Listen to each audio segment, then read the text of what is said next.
Love जिहाद के जल में फंसी हिंदू और क्रिश्चियन लड़कियों को खबरें और प्रवचन तो खूब सुनने को मिलते हैं, लेकिन उन्हें ऐसा कोई डॉक्यूमेंट नहीं मिलता खोज के साथ ये बताया गया हो कि आखिर उन्हें लव जिहाद के जाल में फंसाया कैसे जाता है। ऐसा एक डॉक्यूमेंट 2011 में वॉइस फॉर जस्टिस नाम की एक संस्था ने पब्लिश किया था और इस रिसर्च को करने के लिए काफी नामी गिरामी लोग थे।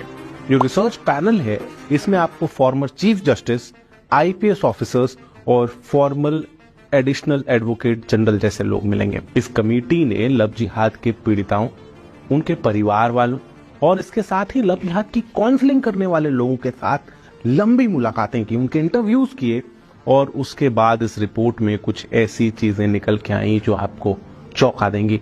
अगर आप पूरी रिपोर्ट पढ़ना चाहें तो लिंक हम आपको नीचे डिस्क्रिप्शन में दे रहे हैं।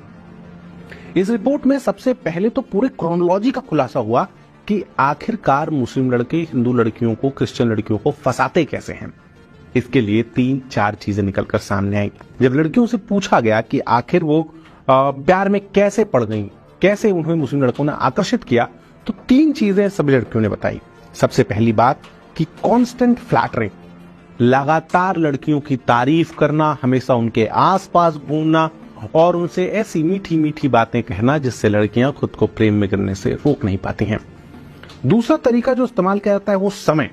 मुस्लिम लड़के हमेशा लड़कियों के लिए अवेलेबल रहते हैं। कभी भी फोन लगा दिया तो तुरंत मिलने के लिए आ जाएं, कहीं शॉपिंग करने के लिए जाना है तो बाइक लेकर खड़ा है, अचानक रात में कुछ खाने की इच्छा हुई तो बाइक आपके दरवाजे के सामने खड़ी है। और जो तीसरी चीज निकल के आती है वो है फ्रेंड्स प्रेशर, यानी जब कभी भी कोई हिंदू लड़की को मुसलमान लड़के को फंसाना होता है तो वो स्वयं तो उसके संपर्क में आता है, साथ ही उसके पूरे फ्रेंड सर्कल को प्रभावित करता है, उसके आसपास अपने लोगों की दोस्ती करवाता है और उसके बाद दोस्तों की तरफ से दबाव बनाया जाता है कि वो उस लड़के के साथ रिलेशनशिप में आए। इसके साथ ही मुस्लिम लड़कियों का एंगल, लव जिहाद के ज्यादातर मामलों में जो पीड़िता होती है उसकी कोई न कोई मुस्लिम दोस्त होती ही है जिसने उसका या तो उस लड़के से परिचय करवाया होता है, उससे मिलने के लिए उसके ऊपर दबाव बनवाया होता है।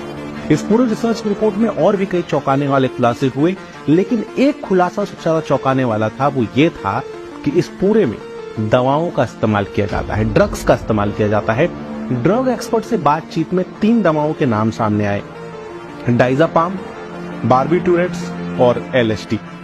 एक्सपर्ट का कहना था कि अगर इन दवाओं का इस्तेमाल समझदारी से किया जाए, सही क्वांटिटी में किया जाए तो इनसे इस्तेमाल से किसी का ब्रेन वॉश किया जा सकता है, उसको लत लगवाई जा सकती है, उसको एडिक्शन लगवाया जा सकता है। समझिए दवाएं काम कैसे करती हैं। जब आप इन तीनों में से किसी भी दवा को लेते हैं तो ये दवा आपके दिमाग में एक सेंसेशन क्रिएट करती है।